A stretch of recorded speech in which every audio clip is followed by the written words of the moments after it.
Hey, hunting family, you are tuning into the Tracks and Tackle podcast, brought to you by Mentzer Outdoors.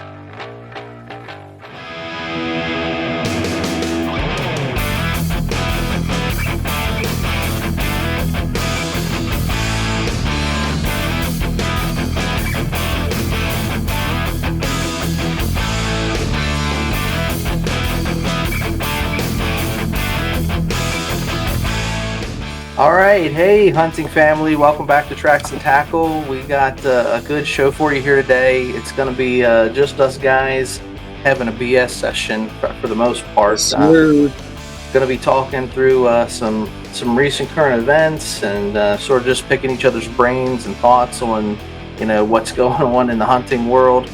But we've been really busy over the past couple of weeks and months, and thought it was time to sit down, just the two of us, having a lot of great interviews, but it's time to just sit down and shoot the breeze with one another. So without further ado, let's get into it.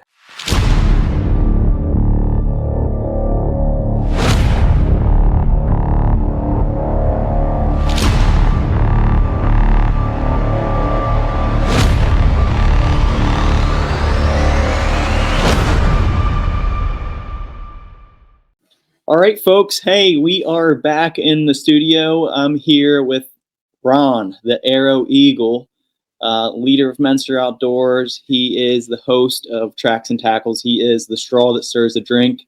And we've had some amazing guests on in the past few weeks in our past few sessions. We just wanted to sit down here and kind of chat it up with each other, kind of hear what's going on new in our world and also new in the outdoorsman community. So we're going to get into some topics that are out and just dive in and just shoot the breeze. So, hey, Arrow, what's going on your end? Man, I am just living the dream. Like you said, we had some awesome guests on here recently, and we have not had an episode in quite some time where it's just been you and me shooting the breeze with one another.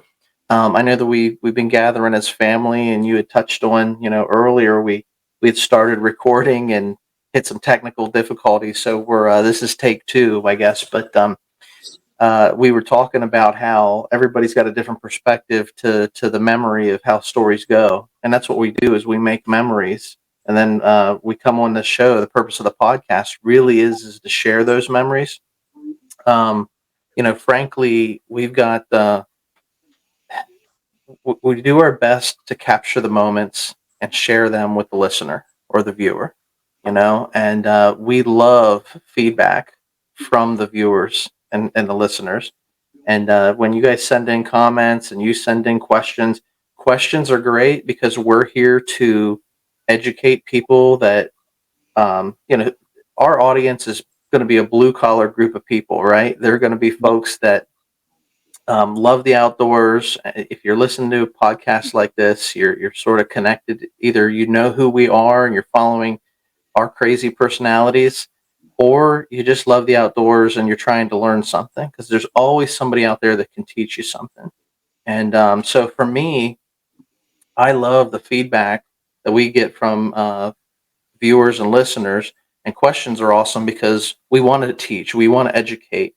I know a little bit, you know a little bit. There's always somebody else out there that knows a little bit more than us. Always so yeah, that's the benefit of like bringing on guests, because they're teaching us as they're teaching, the listeners as well. But I do got a beef to pick, I guess, with as we get more comments and more viewers, it turns out like there's always going to be some Karen out there that wants to, tell us that hunting's bad, or deer are meant to remain in the woods and not be hunted. And some people just say again, they're majestical. Yeah, deer are majestic, and I agree, they're majestic. But I'm probably not going to respond to those type of comments. There's always somebody out there that just doesn't get it, and that's cool. We appreciate the different perspectives. But I just want to say, like, if you got feedback for us, you got comments for us, send them. We do embrace that sort of stuff, and we love to address if it's a legit question. We'll address it because we're interested in an interactive format here with everybody. So We had some wild.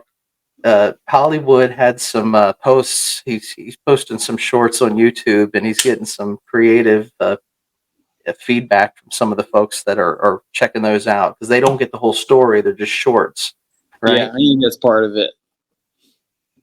Yeah, yeah. So a little context for our comments. We appreciate that. But what we're going to get into today is we're going to give you a little nature nuggets. We did an episode when we first started called Nature Nuggets, and it was just our musings, our thoughts on different things, and we're going to go back to that Nature Nuggets segment. We're going to talk through a couple of current events in the outdoor industry and hunting world, and sort of pick each other's brain and have a BS session here. So this is going to be fun. Yep, I'm looking forward to it. Yeah. So, hey man, all right. Well, where'd you get that shirt from? It's sweet.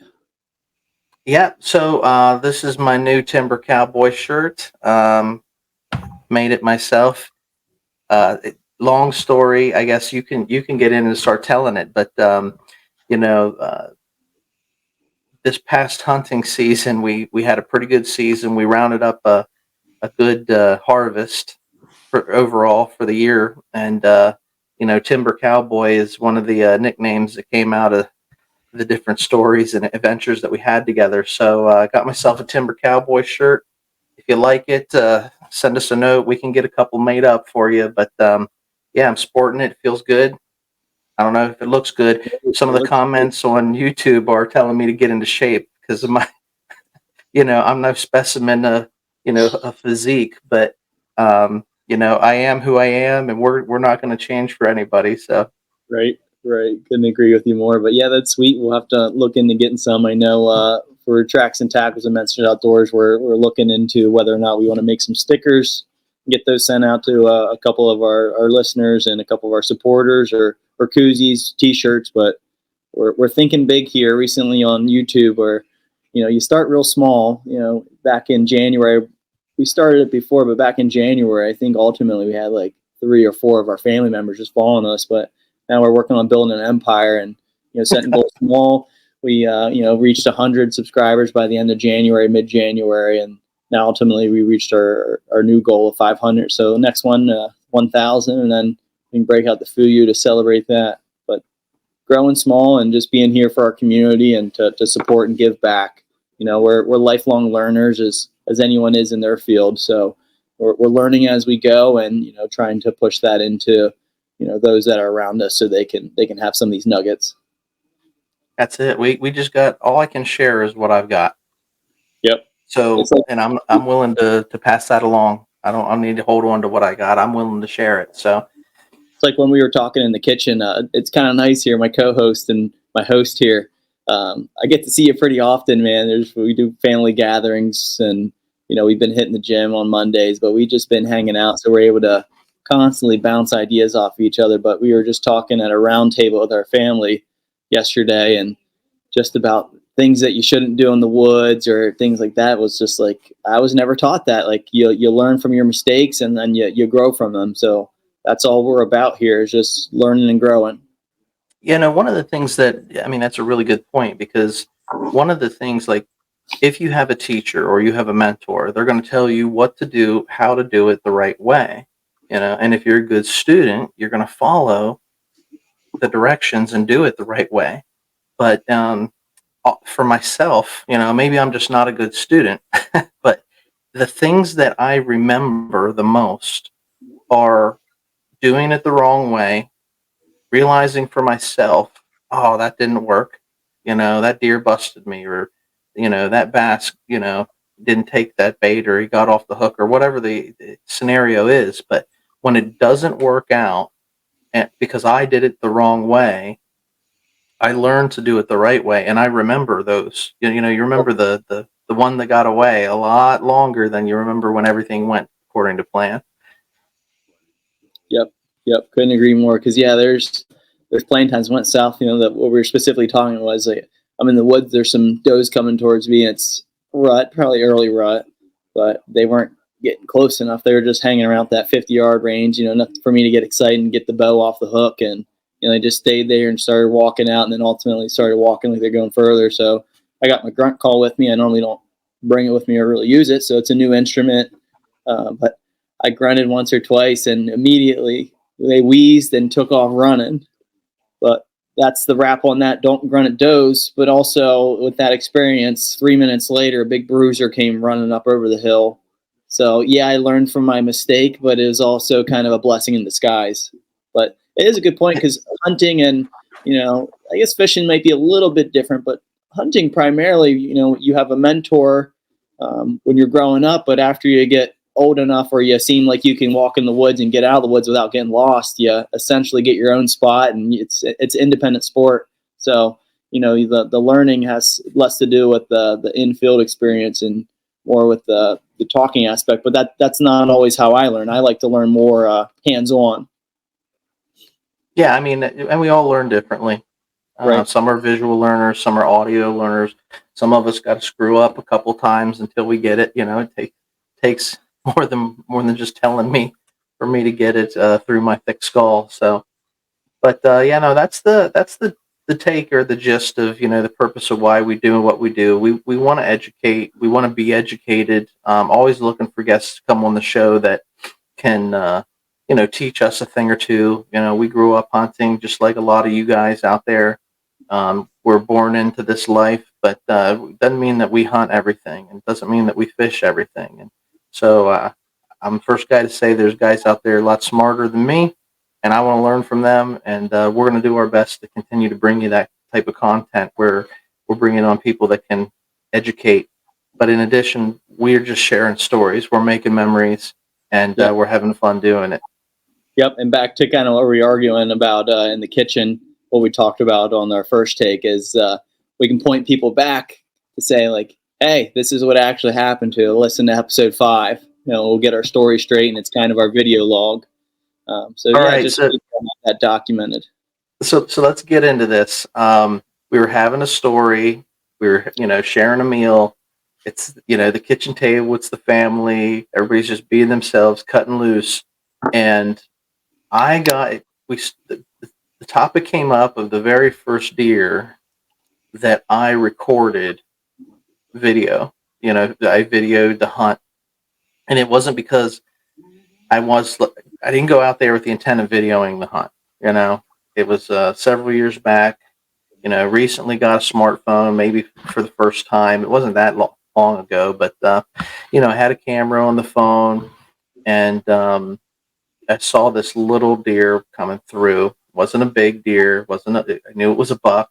I was archery hunting, and there's a trail that ran uphill from me about, I want to say, 30 yards at the closest to the stand that I was in.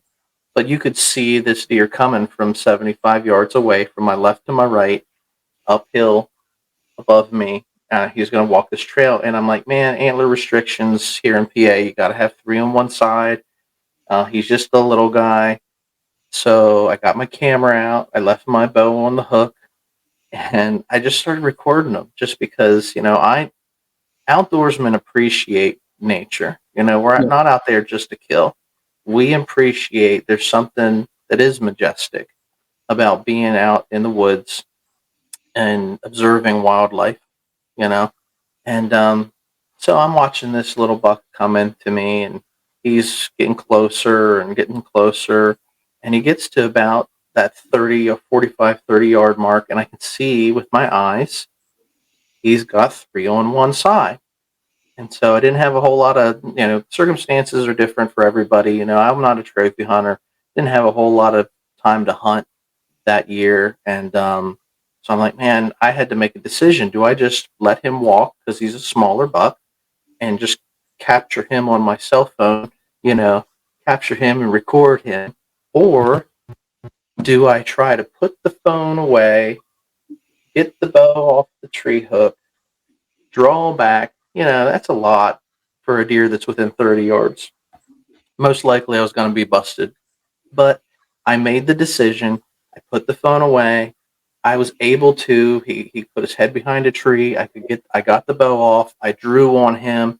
And my brother was telling me about, this is another debatable topic, the fixed broadhead versus mechanical broadhead. But my brother uses Rage, and he's, swearing up and down about the rage in the cage.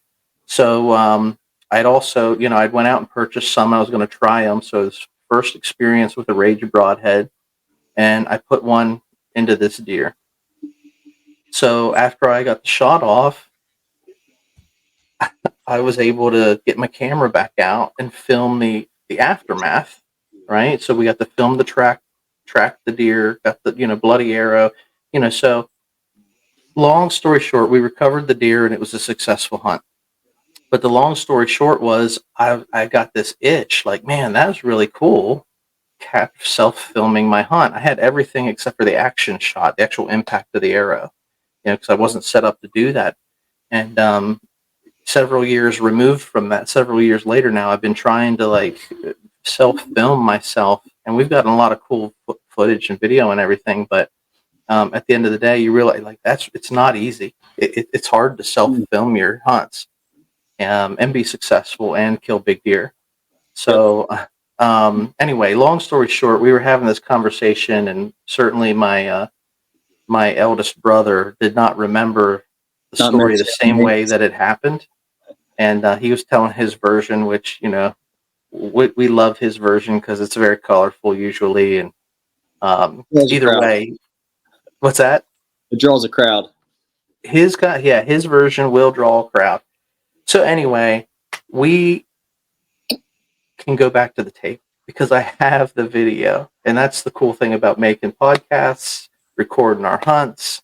Even when you're out there and you get a hit on an animal and you're not sure if it's a good hit or not, if we're recording, we can go back to the tape.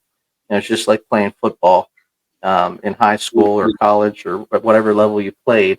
Go back, let's review the film, and let's see what went right, what went wrong. And sometimes it refreshes us whenever the fog of war does set in and you don't recall exactly how things happened. So anyway, that's my shtick on what happened at the conversation. And, right, and it's fun just with our family and our outdoors background, in the sense of every family get together. There's something that sparks up, and it's just like a 5-minute friendly debate, just to clear a story up, and just recalling the past. So it's always fun, and it's a good time just to be with family and see each other. So. Yeah. Hey, Arrow, I saw you looked into, and you found an article, something about he found just a bunch of antlers in his attic.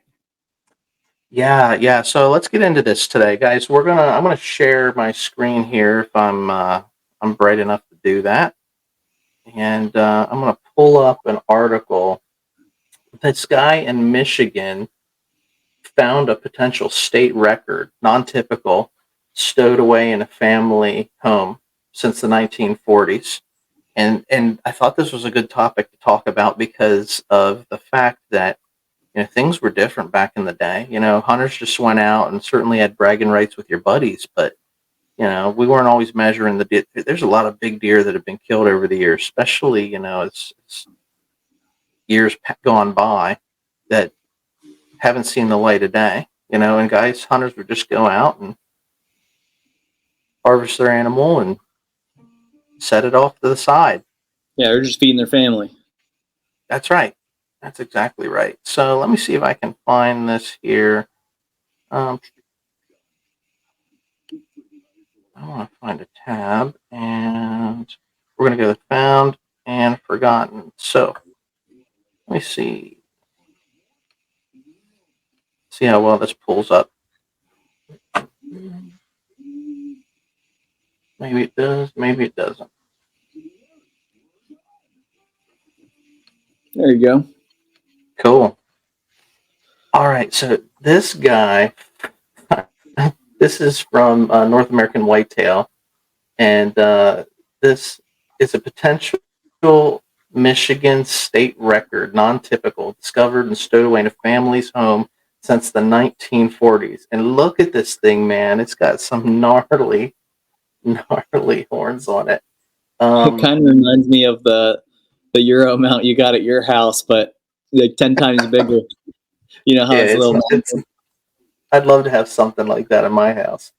Right. So let me run through the article here real quick, and then let's talk through this. Okay.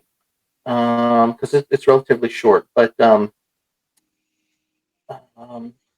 early to mid 1900s, deer hunting was far different experience from what most of us know. Hunters wore clothing, used transportation and gear, which seems very primitive compared to what we have today.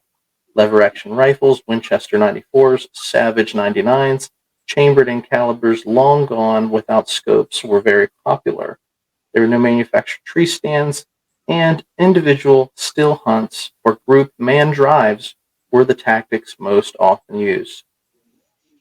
Talks through here about the deer population, tremendous deer population, whitetails we enjoy would have been something they could not have imagined. Whitetails were only where you could find them. You might walk miles in pursuit and then have a hefty drag back to camp. I know something about that. It was sport for sure, but getting venison to sustain family was also real work. Most certainly, there were some bragging rights involved, though the focus was not on trophy bucks. So, this article, North American Whitetail, we hear hundreds of giant bucks taken each season, dozens in the magazine annually, and many more online breaking news buck campaign. Again, once in a while, we discover one from the past with great tale to pass along. This gentleman's name is Bernie, hope I pronounce this right, but Knudsen, who lives in North Dakota, is known for collecting antlers and hunting big bucks. He reached out recently with an intriguing story, and this is what it's about. So take a look at the antlers if you're watching on here. This guy is like just this crazy, massive, non-typical buck. How would you describe this? Like radioactive buck has been drinking water and drinking protein water at that. He's Drinking huge. that Michigan water. Hopefully not from Flint. Oh my gosh. All right, so here's his story. This is Bernie's story. One day I left my shop to get some parts, he relays. When I returned, my cousin told me a guy had stopped by with a big rack. When I asked how big the rack was, he said real big. Since the mystery man had already left with the antlers, Bernie just shrugged his shoulders and went back to work. 2 weeks later, drove back up to the shop and spotted a truck he didn't recognize. He recalls, and as I walked by, the whole front seat appeared filled with antlers. I took a look and asked how much, because he's a collector. It didn't take long to come to an agreement, and the huge rack changed hands. I was not letting this one get away, he smiled. And after the sale, Rob Turner, who sold the rack, filled in the interesting details and the history about this rack. All right, so here's what we know. The giant was killed by Rob's grandfather, C.R. Turner, sometime in the mid 1940s, and Ontonagon County, Michigan, at a very remote deer camp. So Mr. Turner and his hunting buddies made several trips to those isolated woods over the course of several decades.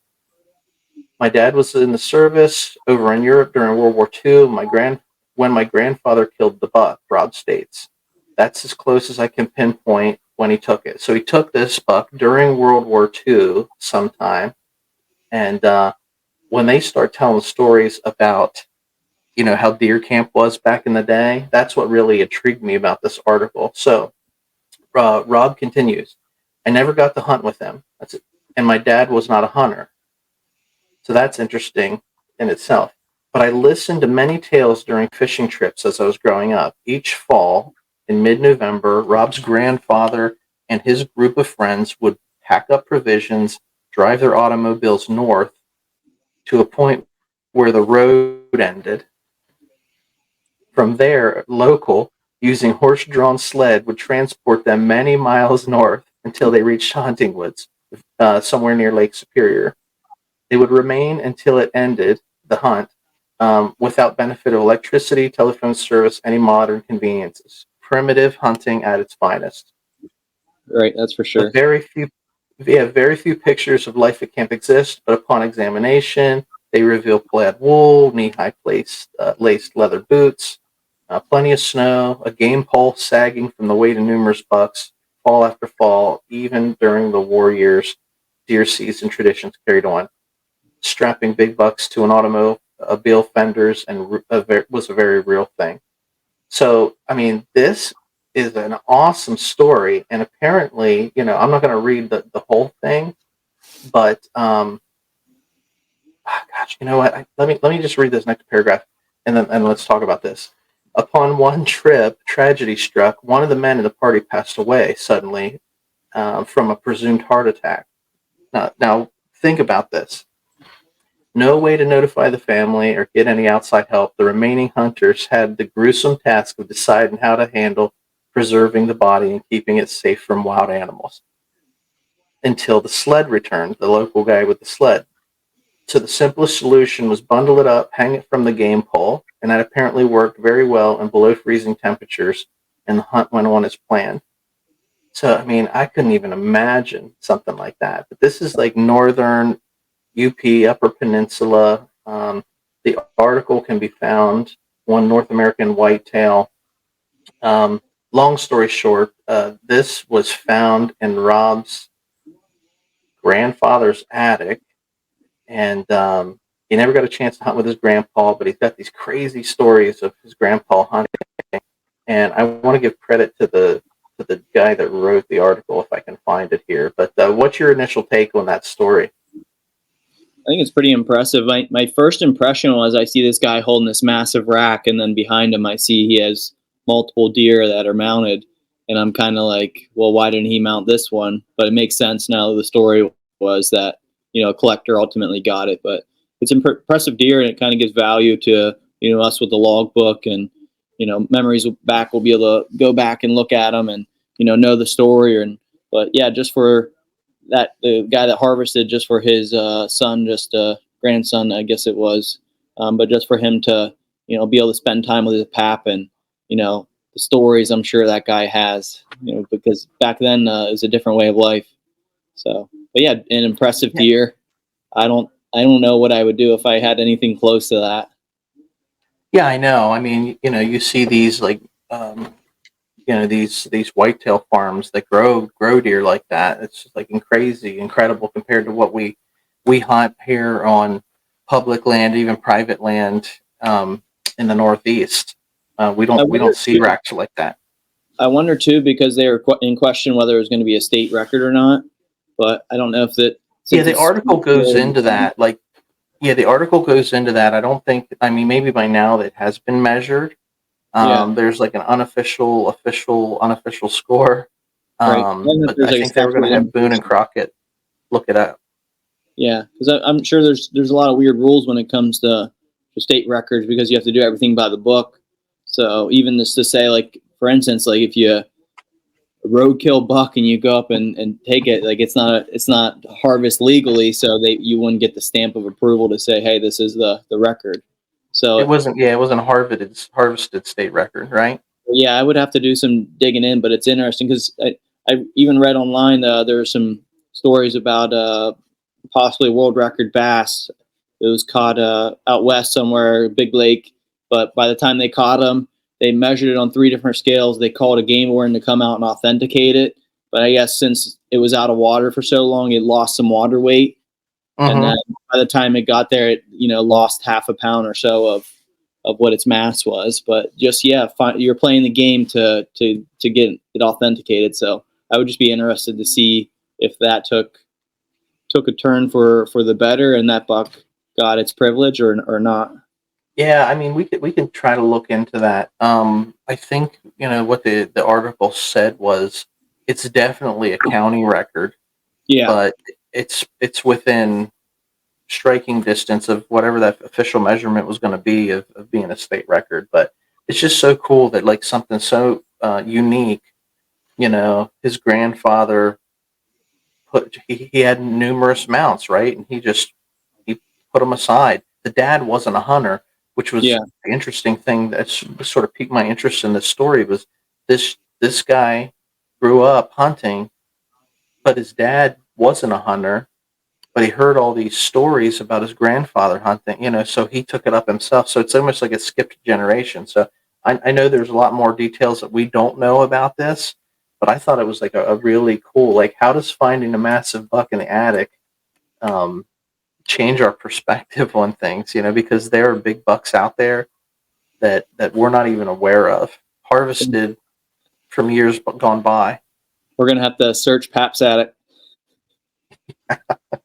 I've been through that attic. There's no massive bucks hiding up there. Although if you Right. go up into the attic, there are some deer hanging on the wall.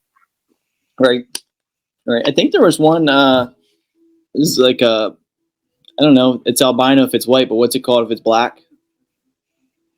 Wasn't there like an all black deer he got in Carolina, South Carolina? Well, they have black-tailed deer instead of white-tailed deer, but It was all I don't black. know about an all-black deer. Yeah, there's a picture up there. I'm pretty sure, but sounds like another tale, some controversy. We'll have to find that picture and just see. I want to see that picture because I'm not familiar with what you're talking about. Maybe I'm making something up, but I swear I remember it from childhood. Lon's Okay. upstairs. I'll have to touch base with him. But yeah, it was a pretty impressive story. You just think, the tales that grandfather would have. And what about all right, let's go back. Let's take this from the top. Like these guys really went to deer camp. Yeah, much You know? more than we have. We have our camps primitive, but we complain and whine about the little things. But it's not like that. They lived it. They breathed it. It was a way of life for them. Yeah, I mean, it's like you drive until the road runs out, and then you get a local to load up his horse-drawn sled to take you up into the Upper Peninsula of Michigan, which might as well be southern Canada. It was a horse sled, not a dog sled. I caught my ears. Yeah, and then to have something happen to one of your hunting buddies while you're out there for whatever 2 weeks, 3 weeks, like that was a really interesting story as well. They couldn't do anything about it. They just had to basically wait. Yeah, I mean that's like back in the day for sure. Yeah. So I'm glad I've never had to deal with something like that. That's a traumatic event for sure. Yeah. Go ahead. I was just gonna say I'd be interested to know if any similar stories from our listeners out there. If you come across, you're going through Grandpa's attic and you come across any like sweet finds, because this was a huge one. All right. Well, any other thoughts on that? I mean, it piqued my interest. So it's a giant buck hiding in the attic. It's cool that a collector got it. That the grandson was able to sell it, and for whatever reason, you got to make that decision whether you want to hold on to it or whether you don't. But something like that, I mean, people pay big bucks. Yeah. For big racks. Yeah, everything has a value, and I'm sure there's a niche market. So he probably got taken care of for that guy. But yeah, just interesting. Keep your eyes open, keep your eyes peeled. Never know what you're going to find. Yeah. And there's definitely, because back in the day everything was a little bit more wild and primitive. Today there's a encroachment, like everything gets built up, so you got to go deeper and deeper into the woods versus back in the 40s to get to your hunting spots. You're either not going deep into the woods or you're hunting that urban type of hunt, where you're in somebody's backyard. So all of that impacts, because I know that some of these urban areas that are built up, big deer grow in those areas because they're not hunted. Yeah.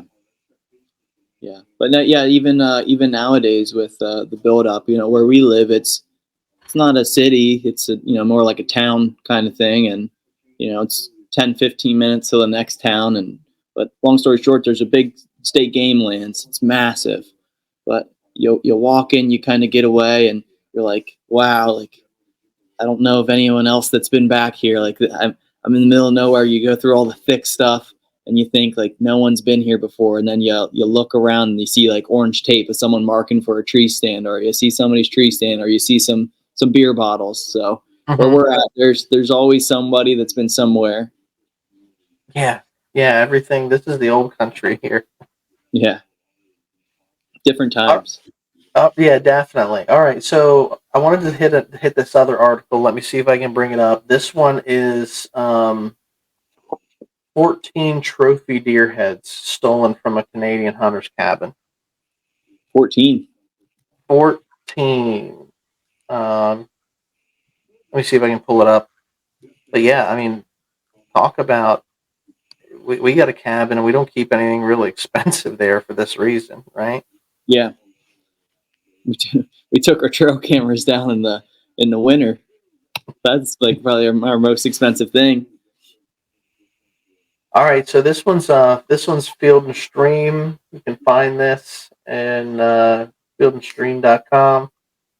Published.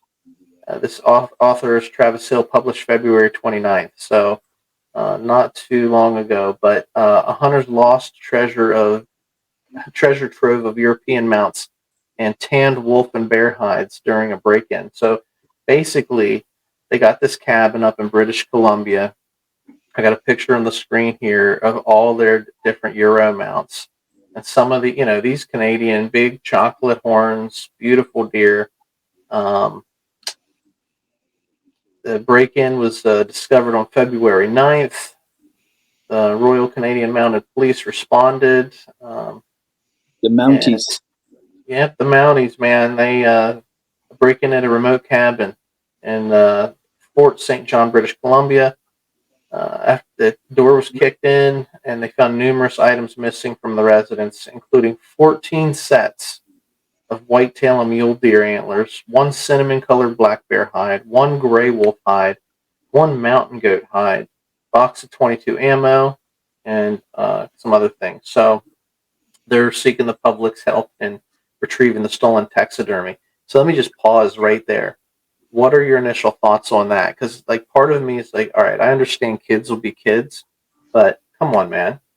Yeah, I'm a little heartbroken because Could you imagine? Because those are memories. Like you can't get these exactly. back. That was the point that I was going to make. It's not just the deer skull, the antlers. Like it's a beautiful piece of artwork in the home, but there's stories and memories made with those. And I think of at our camp we have the small wall and the big wall, and we're going to get on the big wall this year. And it's not every year you get on the big wall. So if we just walk in and everything's gone, like it's kind of just sad. Just all those memories are gone. And then two, you think how much effort did these criminals have to put into to go and go about this? They must have brought a couple trucks in, because if you ever try hauling deer antlers, they're not convenient and easy to haul. So like even like just the bed of the truck you'd fill up, but everything else is, from what they're saying, it just sounds like they really elaborately planned this through. So I don't know, it's just I would just say, if you're gonna go out, like respect. We talked about this in an episode recently where, be happy for other hunters. If somebody goes out and shoots a nice, cinnamon coat bear here, like I got on the picture right now, or a nice mule deer or a rack chocolate horn, 4 or 5 year old buck, man, like get up for them, like hype them up. Can't we as a hunting community cheer one another on and not be jealous of one another, or I want what you have, that sort of thing. And who knows who these criminals were? They might not have been part of the hunting community at all, but why else would they take this? The guy said, who was it? The article reads here: the hides and antlers represent years of hunts and fond memories for the family who own the cabin. And that they're basically they're looking for somebody in that community, the Fort St. John's locals, to be on the lookout for anybody who has a new collection of antlers or hides is trying to sell them, because people will buy. Like in that last article, there are collectors out there. Like this is a real issue in the hunting community. I think PA has a rule against it, but most states, I'm assuming, don't. But yeah, you would think, I don't know, they would be able to catch them pretty easily. I'd be thinking, number one, it's somebody that knows that they're there, and then number two, yeah, they're going to be trying to sell them all at once. But you never know. And how do you measure the value of a collection like that? Like you said, like it's priceless. Yeah, and like our hunting cabin, and I'm sure most hunting cabins, it's minimal usage. It's bare minimum. It's primitive. So seasonal. There's not really insurance or any protection on it. So all of those lost goods are gone. And I'm even thinking from what you just said there, Arrow. When our house burnt down, we had to go through and itemize everything and put a value and put a price on it. So I don't know. How would you? Yeah. Like memories are priceless. They're unforgettable. Certain things just can't replace. So here's a picture of a massive gray wolf hide. So it looks like they did have some documented photos of these things. But yeah, it's just a shame, I would Yeah. say, for a guy like you or me that appreciates being in the outdoors. We do hunt. When we come across a nice harvest that we would call a trophy, we try to preserve that. And it's like from the first article, it's nice to be able to preserve something to the point where you can pass it on to the next generation for somebody, whether they choose to hold on to it or sell it, and for monetary value or that's irrelevant, but handing stuff down and passing along those memories is it's important to be able to do as a hunting community. I don't know. What are your thoughts? I'm just sitting here thinking, for our camp, and I'm sure most hunters out there, we go to our cabin to park everything that's going on in the world and escape, to just get away from reality. Just spend some time in the woods. Clear our minds and just be stress free. So how unfortunate for the cabin owner. He's thinking he's going to go to his weekend for a hunting trip, or just to get away from the world and just have some peace, and everything's flipped upside down as soon as he gets there and realizes that he's been robbed. Totally, totally. Like, I mean, that's a great perspective on, when we go to the cabin, it's like a weekend getaway. And, we don't have anything of value up at our camp, but, some cabins are pretty well kept. Um, so from reading this and from your perspective, like, are there certain precautions hunters should take when leaving their cabins unattended for extended periods? I know when we are done in the winter, like, we lock ours down pretty tight. Um, but what would you say we should be doing whenever you are only using it for seasonal purposes? How do you handle that?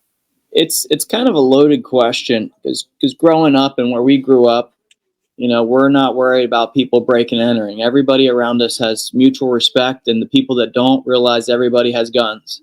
So it's just Right. a common thing. You don't mess with someone else's stuff. So growing up, our front doors normally unlocked, our trucks normally unlocked, no issues with that.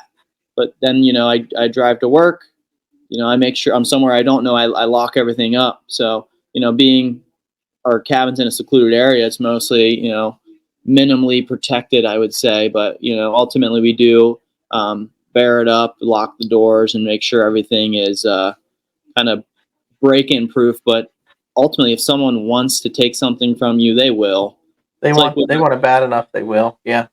it's like with our tree stands. We make it inconvenient for someone that wants to walk off with it. We lock it up. But if someone really wants it that bad, you can come with bolt cutters. You can come with a chainsaw if you really wanted it that bad and chop it down. But it's just how bad do you want it? So, but yeah, we just do enough to keep anyone from interested. I wouldn't keep anything that would of interest or value anywhere close to windows where someone could walk by and look in. You could always set up cameras. Minimalistically, you could set up just a trail camera just to look who's going in and out of your driveway.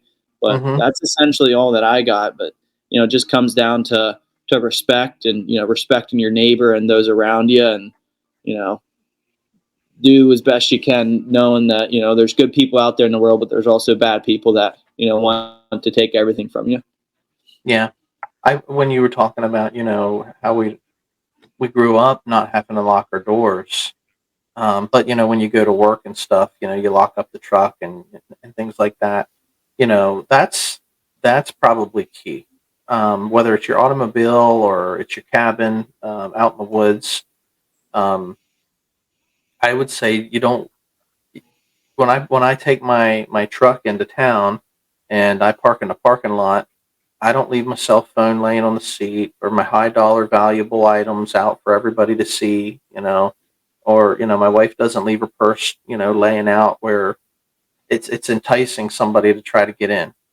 you know so out of sight, out of mind for a lot of things. And I think, this story's, we started off with a good feeling story, and then we talk about something like this. It's not such a good feeling story, but it's having respect for other people's stuff, man. Don't want what someone else has. Go out, work for it, earn it yourself, and be happy for the guy next to you, to your right or to your left, because they worked hard for that, and it's a I think memory, and it just really is implaceable. just knowing where you're at. So, if you're in an area where you have a lot of neighbors and, you don't know the area as best as you should, then take extra precautions. But if you're in the middle of nowhere, then, worry less about it. But, it's tough. But you like to think there's not too many people out there that would do that, which in reality it takes one bad apple to make the bunch look bad. So just doing what you can to keep yourself safe and keep your property safe. All right, 10-4, man. I got one more article I wanted to pull up. This is also Field and Stream, and I wanted to end on a happy note. Hey, it's Uh, getting about that season. and it's a good segue, man. This is called Best Time to Fish. It was updated February 27th. So, but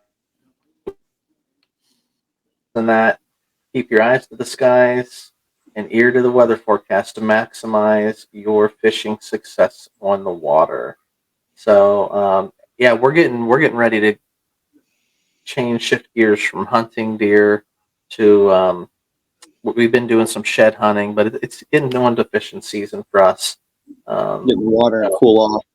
It'll yeah, be it's gonna warm up. interesting. We're gonna get out by the streams and get into doing some turkey hunting as well. So Yeah, don't forget about them birds. But it'll be interesting reading about this article, especially if it's going to talk about the weather. Because prior to it, I've got told you want to fish before the rain and right after. And then I had another angler tell me that the barometric pressure changes with the rain, and it cools the water down, so it's not worth fishing after. So I think it'll be good to educate myself here and see if I can learn anything from this one. yeah, so I mean, we should have done a completely different episode on this. So I'm just gonna hit this at a really high level, but they basically say the best times to fish here are fishing when the light is low, fish when the weather is stable or about to destabilize, which is speaking to what you were just talking about, when the moon is favorite, and fish whenever you can. I like that. So fish when the light's low. It's common that the best time to fish is early. We get out early in the morning. It explains why devout anglers routinely get up before dawn to be on the water at first light. But have you ever thought about why? Sure, there's an advantage to beating someone who slept into a good spot or enjoying the lake or river in the quiet hours before all the jet skiers and water skiers and rafters and tubers, they all show up, right? But the main reason fishermen are early to rise is because they want to fish when the light is low. There's a reason why the hours right before sunrise and sunset are called the magic hours. Fish are often at the most aggressive and least cautious during these windows. All fish are sensitive to sunlight to some degree. Walleyes, for example, are more active in stained water during the dark at night. Even fish like trout and bass that don't really mind a sunny day tend to get more cautious at noon under a bluebird sky. And it's not at all, it's not that they won't eat, it's just that they may not move as fast or as far for a meal. Light makes it easier for them to really study their food. And, we're always trying to trick them into, this is the food that you want. My lure is the thing that you're hungry for, that sort of thing. So, daily low periods also happen to coincide with temperature settings, which make fish more comfortable throughout the season. In the heat of the summer, water is going to be its coolest just before dawn. In the fall and winter, it's usually a degree or two warmer just before dark, having soaked up any of the available rays absorbed ambient heat from wood or rocks protruding from the surface. So, yeah, I mean that's the fish when the light is low. It's interesting the article talks about this because yeah, we get up early to fish, but did you ever think about why? Yeah, Yeah, I never really thought too much into it, but if you think whole picture, like, when it comes to the outdoors world, especially in the woods, deer and turkeys, and I would say most critters, they move first thing in the morning and first thing as the sun's going down. Whether they're leaving their home or going out to eat, or going back to their bedding area. I think it's just the way. Even if you look at us as humans, like, you get up, you go to work early, then you get off, you get home, and then you're active for a little bit, and then it gets dark, and then you're in bed. Yeah, So yeah, it's like the cycle, the nature. the way of life. Yeah. But So you were talking about like the weather, and so yes, the best time to fish for bass, they say, um, fish when the weather is stable or just about to destabilize. So, are fish more active when the barometric pressure is low or high? Do fish really bite better in the rain? These are questions fishermen have been debating forever, but if you talk to serious anglers, most are going to agree that one set of weather conditions isn't necessarily better than another. What fish really crave is stability. So whether it's raining for a week or sunny for a week, the fish are going to adapt to those stable conditions and bite. What they don't like is when it's pouring all day and chilly one day, windy and sunny the next, roasting hot with thunderstorms the day after that, cool again the following day. So that destabilized is what they don't like. The more rapidly changing weather conditions, the more difficult it can be to catch fish because they're not settling into a specific pattern or location. Changing weather often has them in flux, so you should always monitor the long-term forecast for a few days before and after the day you plan to fish. And you want to see similar wind, sky, temperature conditions, but if it appears to be a big change is coming, all hope is not lost. hmm. Makes sense to Rapid weather. me. You go ahead Yeah, before I continue. there was a day, I don't know what it was. It was November. It might have even been December, but it was freezing cold all week. And then there was a day that it was 70 degrees out, and I went with my friend. We went out pond fishing, and we caught two little of these tiny little pound scrubs. Nothing else was biting like it normally would, so it wasn't as fun. It was nice to get out, but I can think that attests to what this article says is, just because the weather's really nice one day, and it's just, if it's cold, just kind of, you can still get out, but just be a little bit weary. You might not have your best day of fishing. That's it. That's it. Now, they go on here to talk about a rapid weather change can also be an incredible bite trigger, Hmm. especially during the summer months. So it's been 90 plus degrees and it's sticky for a couple days, and then the weatherman's calling for a storm front. You can expect action hours before and right when the storm hits. Naturally, you have to use your judgment and fish safely, right?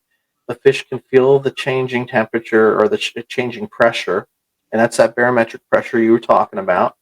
And they know a shakeup's coming and often go into a feeding tear leading up to the change. So, conversely, the days following that major shakeup can be extremely hard to fish because the pressure, the wind, and the temps, they're all over the place until things stabilize again, which, at that time, once things stabilize, the fishing will pick up. So just some like really cool fishing tips, so guys don't think about this, but you want to, I just think about the summertime, and I think like when it's like really hot, it's really sticky, and it's really humid. Um, I'm not that active, but whenever that storm front does move through and it cools down, like it's after the storm. I get outside. I'm going to get outdoors and probably do a little bit more once the temperatures drop and the humidity drops myself. Right. Yeah, there was that trip that we went in town to Gettysburg at one pond, but it was middle of the day. It was 90 some degrees out at 12 o'clock, and the only thing biting were bluegills. Right. But Yeah, midday fishing's not the best. we'll have to give that spot a chance again. You like, if you have a bad experience, just to be like, I'm not coming back here again. But we'll have to give it its chance and get back Yeah, out. yeah. Let's get out there and do that here this spring or this summer, and maybe hit it like first thing in the morning, and see Right. if we get a different take on it.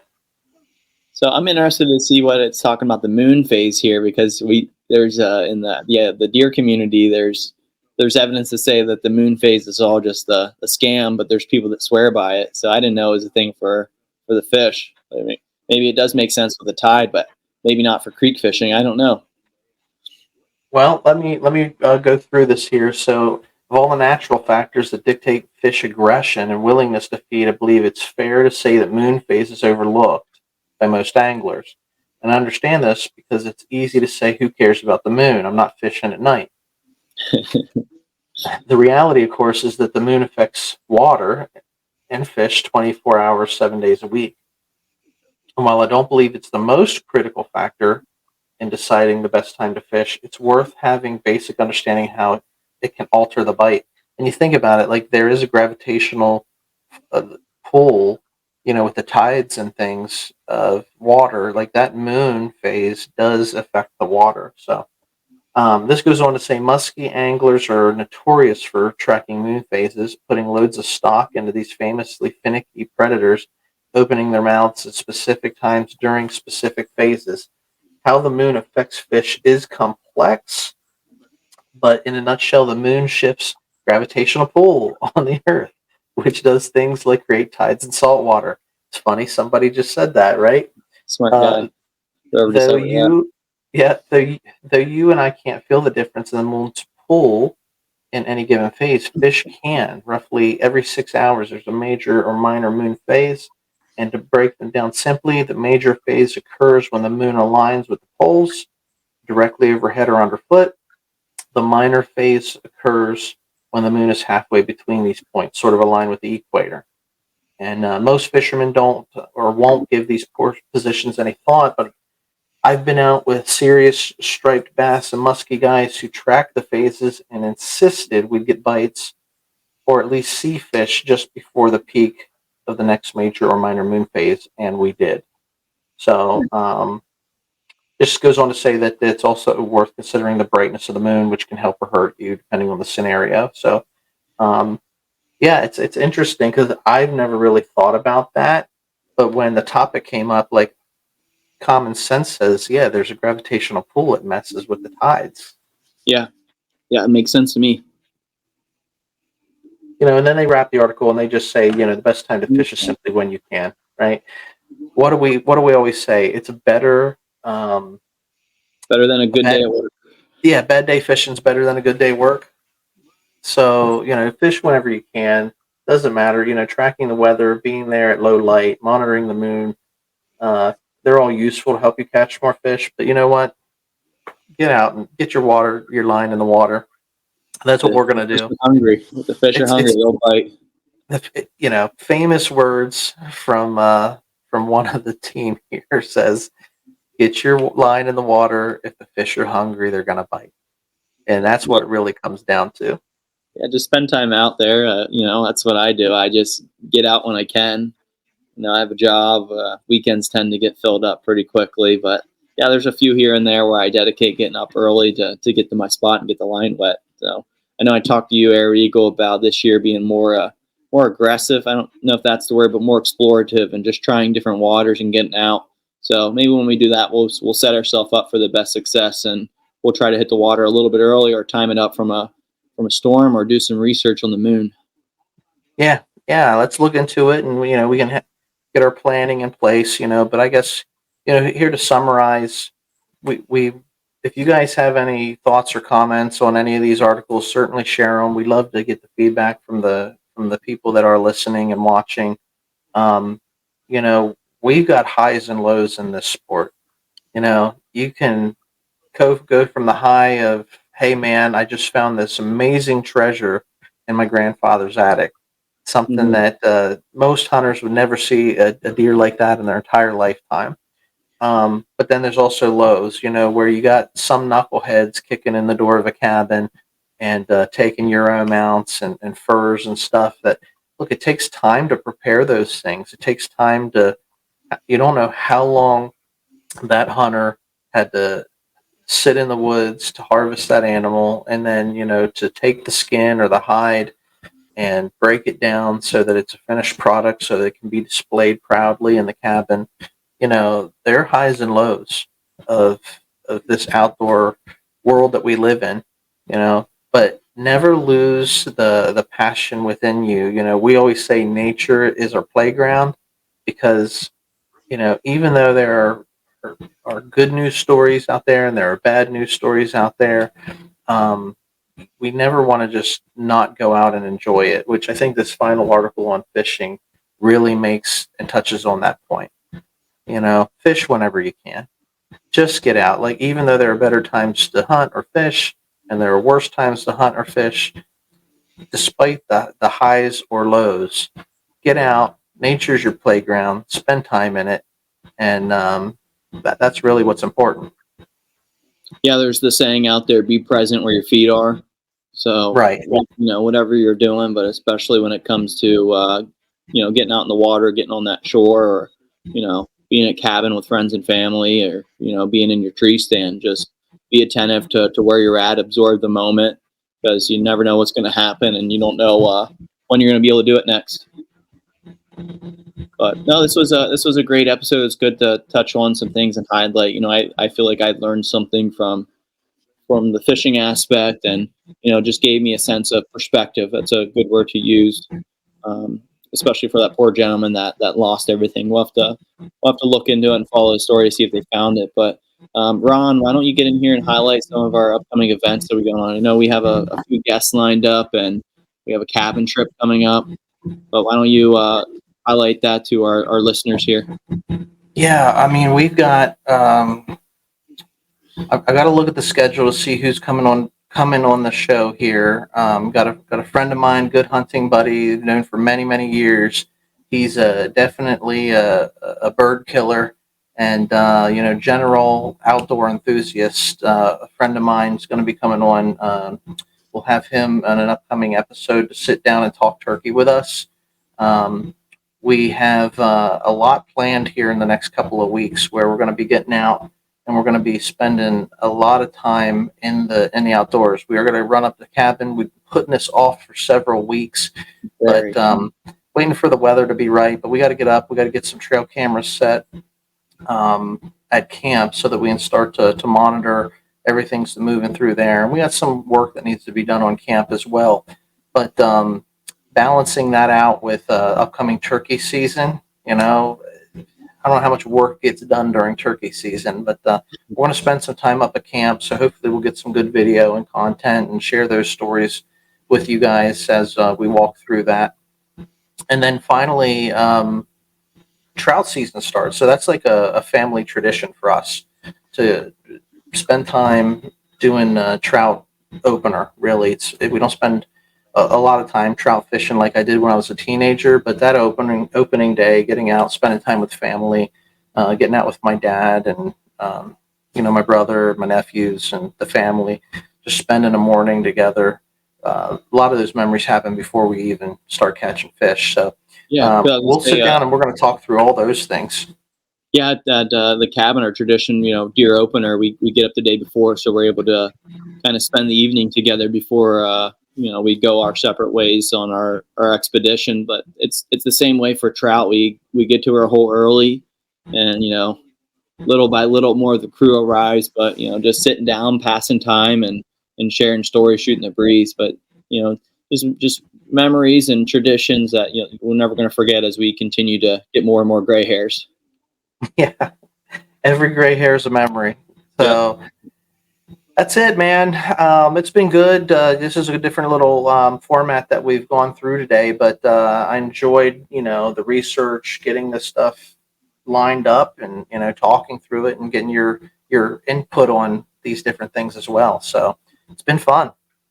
Yeah, it has. We'll have to do another nugget segment here soon, and just keep our listeners updated, and, you know, even ourselves, just stay prevalent in the outdoors world, just to, you know, continue to learn as we touch base on in the very beginning of the episode. We're lifelong learners in this sport. That's it. Well, that's it, folks. Nature is your playground. You can always find us at Tracks and Tackle. You can find us at Mentzer Outdoors. We all of our podcasts can be found anywhere that you listen to podcasts. You can get us on Instagram. We are on Rumble. We are on YouTube. We are on Facebook. all of the above. And if you wanted to find any list down of all of our podcasts, you can go to buzzsprout.com, tracksandtackle.buzzsprout.com. That's where you will find us. We are Tracks and Tackle. We thank you for tuning in. And remember, folks, always stay wild. Stay wild.